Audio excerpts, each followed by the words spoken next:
Main రాశి వారికి ఈ వారం కాలం అనుకూలంగా ఉంది. వృత్తి వ్యాపార పరంగా వ్యాపార వృద్ధి చక్కగా ఉంటుంది.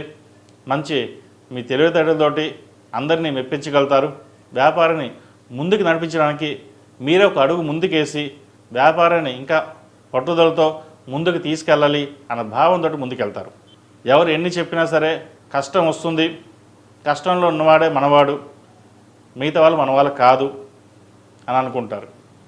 ఎవరు ఉన్నా ఎవరు లేకపోయినా మన కష్టం మన తప్పదు, మన కష్టపడాలి, మన కోసం కష్టపడాలి, మన వాళ్ళ కోసం కష్టపడాలి అన్న భావంతో ముందుకు వెళ్తారు. ద్వితీయ దశమాధిపతి కుజుడు 6 ఉన్నారు, కేతువుతో కలిసి ఉన్నారు. చిన్న చిన్న భార్యాభర్తల మధ్య మనస్పర్ధలు వస్తుంటాయి. ద్వితీయ భాగం అంటే కుటుంబమే కాదు, కుటుంబంలో భార్య కూడా ఒక భాగం, అందుకే అన్నాను. కాబట్టి చిన్న చిన్న ఇబ్బందులు ఏమైనా వస్తే వాటిని పరిష్కరించుకోవడం చెప్పదగినది. అది పెద్దగా చేసుకోకుండా ముందుకు వెళ్ళడం చెప్పదగినది. జీవిత భాగస్వామి సలహాలు సూచనలు పాటించండి, మంచి ఫలితాలు ఉంటాయి. అదేవిధంగా నూతనంగా కొన్ని కార్యక్రమాలు చేపడతారు. అది ముందుకు వెళ్ళాలి, ఎలాగైనా చేయాలి అనే కొన్ని ప్రాజెక్టులు ముందుకు తీసుకొస్తారు. అదే ఈ వారం సంకల్పిస్తారు.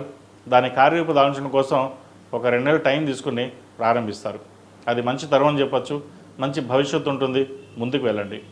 ఏలినాటి ఉంది, జన్మరాశిలో శని బలంగానే ఉన్నారు. వీళ్ళకి కార్యసిద్ధి సిద్ధిస్తుంది.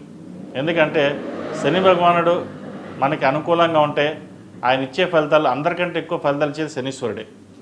మన శని గురించి అమ్మో అని చెప్పి భయపడతాం, కానీ శని ఇచ్చే ఫలితాలు ఎవరు ఇవ్వరు. ఆయన స్థిరంగా అన్ని ఫలితాలు ఇస్తారు. శని ఒక ఫలితం ఇచ్చారంటే మళ్ళీ ఆయన వెనక్కి తీసుకునే ఇది ఉండదు.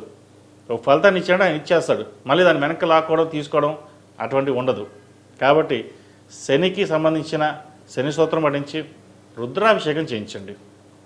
ఏదైనా పరమేశ్వర ఆధీనం, ఆయన అనుగ్రహం ఉంటే అన్నీ సమసిపోతాయి. దానికి మనం చేయాల్సిన పని ఏంటి? స్వామివారికి కాస్త దీపారాధన చేయడం, నువ్వులు బెల్లం నైవేద్యం పెట్టడం. ఏలినాటి శనిలో ఈ చిన్న చిట్కా చాలా వరకు పనిచేస్తుందండి. నేను చూశాను, కొంతమంది చెప్పిన వాళ్ళకి చేశారు కూడా అది.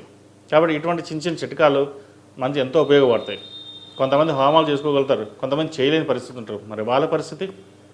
అటువంటి వాళ్ళకు కూడా చిన్న చిన్న చిట్కాలతోటి అద్భుతాలు జరుగుతాయని నేను చెప్పను. ఎందుకంటే 100% గ్యారంటీ అని ఉండదు. కానీ దాంట్లో ఒక 30% 40% మనకు మంచి జరిగిందనుకోండి, ఆ 40% నుంచి పట్టుకుని మనం 60% మనం పూర్తి చేయగలుగుతాం. నీకు ఉద్యోగం వస్తుంది, ప్రభుత్వ ఉద్యోగం ఉంది అని చెప్పి అన్నాం అనుకోండి, ఏమీ రాయకపోతే ఉద్యోగం రాదు కదా. దేవుడి మీద బాణం వేస్తే నాకు ఉద్యోగం అంటే ముందు మనం రాయాలి. అంటే మన ప్రయత్నం లోపం లేకుండా మనం చెయ్యాలి. ఆ ప్రయత్నానికే భగవత్ సంకల్పం కొద్దిగా కావాలి అంటాం. పెద్దల ఆశీస్సులు ఎంత ముఖ్యమో భగవత్ సంకల్పం కూడా అంతే ముఖ్యం. ప్రస్తుత కాలంలో ఆధ్యాత్మికం కూడా ఒక భాగం అని గుర్తుపెట్టుకోండి. మనం ఈరోజు కష్టపడి ఇంత సంపాదిస్తున్నాం, ఇంత పైకి వస్తున్నాం, ఇంత ఎదుగుతున్నాం అంటే భగవత్ సంకల్పమే. తల్లిదండ్రుల ఆశీర్వచనం, పిల్లల అదృష్టం, ఇవన్నీ కలిపితేనే ఒక కుటుంబం. ఇటువంటి కుటుంబంలో మనం ఎంత జాగ్రత్తగా ఉంటే అంత మంచిది. విద్యార్థులకు కాలం అనుకూలంగా ఉంది, మంచి ఫలితాలు సంప్రాప్తిస్తాయి. విదేశాలకు వెళ్ళాలనుకునే వారికి కాలం అనుకూలంగా ఉంది, విదేశీ ప్రయత్నాలు ప్రారంభించవచ్చు. ముఖ్యంగా వైద్య వృత్తులు ఉన్నవారికి, మెకానికల్ రంగంలో ఉన్నవారికి కాలం అనుకూలంగా ఉంది. అదేవిధంగా ఈ సాఫ్ట్వేర్ రంగం వారికి కొంత ఇబ్బందికరమైన వాతావరణం సూచిస్తోంది. వీసా విషయంలో కావచ్చు, స్టాంపింగ్ విషయంలో కొంత చికాకులన్నీ ఏర్పడే అవకాశం లేకపోలేదు. వాటి విషయంలో కొంచెం జాగ్రత్త తీసుకోండి. దక్షిణామూర్తి రూపుని మెడలో ధరించండి, మంచి ఫలితాలు ఉంటాయి. అదేవిధంగా ఈ రాశిలో జన్మించిన స్త్రీలకు వృత్తి ఉద్యోగాల పరంగా, వ్యాపార పరంగా సానుకూలంగా ఉంది. భార్యాభర్తల మధ్య చిన్న చిన్న డిస్టర్బెన్స్ వస్తాయి. ఏదైనా సరే సర్దుకుపోయి ముందుకు వెళ్ళడం మంచిది. నలుగురితో పాటు సరదాగా ఉండాలి, నలుగురితో పాటు మనం ఉండాలి. ఏదైనా సరే పక్కన పెట్టి వ్యాపారాన్ని అభివృద్ధి చేయాలి అనే కోణంలో ఆలోచించండి. ఉద్యోగంలో కూడా పేరు ప్రఖ్యాతలు వస్తాయి. బాగా కష్టపడ్డారని ఎంతమంది మెచ్చుకుంటారో అంతమంది శత్రువులు ఉంటారు. శత్రువులు మనం ఏమీ చేయలేము, కానీ దూరంగా ఉండడం మంచిది. ఇటువంటి విషయంలో కొంత కోపం కూడా వస్తుంది. భూ సంబంధించిన విషయ వ్యవహారాలు కొంత జాగ్రత్తగా ఉండాలి. ఎప్పటి నుంచో భూమి సేల్ చేద్దాం అనుకునే వారికి కాస్త ఆలస్యం అవుతుంది.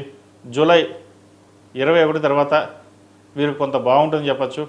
ఏదైనా కొన్ని శుభ ఫలితాలు ఇచ్చాయంటే జూలై 21 తర్వాత వీరికి మంచి ఫలితాలు సంప్రాప్తిస్తాయి. ఈ రాశిలో నిర్మించిన వారు ప్రతిరోజు ప్రతినిత్యం హనుమాన్ చాలీసా పఠించడం, హనుమంతుడికి హనుమాన్ ఉత్తులతో దీపారాధన చేయడం, నువ్వుల నూనె పోసి దీపారాధన చేయండి, మంచి ఫలితాలు ఉంటాయి. అదేవిధంగా ఎప్పుడైనా సరే ఒక రోజు ఇంట్లో సుందరాకాండ పారాయణం చేయించుకోండి. గ్రహపీడ, నరదిష్టి మీకు అధికంగా ఉంటుంది, అవి కొంచెం తొలగిపోతాయి. నేను చెప్పిన ఏవైతే రెమెడీస్ ఉన్నాయో మనకి సాధ్యమైనంత వరకు మనం చేయగలుగుతాం, అది చేసుకోండి. అది కుదరినప్పుడు శివనామస్మరణే లేదా మీ కులదైవానికి 108 సార్లు నామస్మరణ చేసి బయటికి వెళ్ళండి. అదే మనకి మంచి ఫలితం అది. అదేవిధంగా ఈ రాశిలో జన్మించిన వారికి కలిసి వచ్చే సంఖ్య 2, కలిసి వచ్చే రంగు వైట్. ఏదైనా పని మీద బయటకు వెళ్ళేటప్పుడు సోమవారం కానీ బుధవారం నాడు కానీ వెళ్ళండి, మంచి ఫలితాలు సంప్రాప్తిస్తాయి. మేషం నుండి మీనం వరకు ఉన్నటువంటి రాశి ఫలితాలు నా పరిజ్ఞానం సంకరించిన మేరకు ఈ వారం రాశి ఫలితాలను తెలియజేశాను. సర్వే జనా సుఖినో భవంతు, లోక సమస్త సుఖినో భవంతు. ఓం శాంతి శాంతి శాంతి.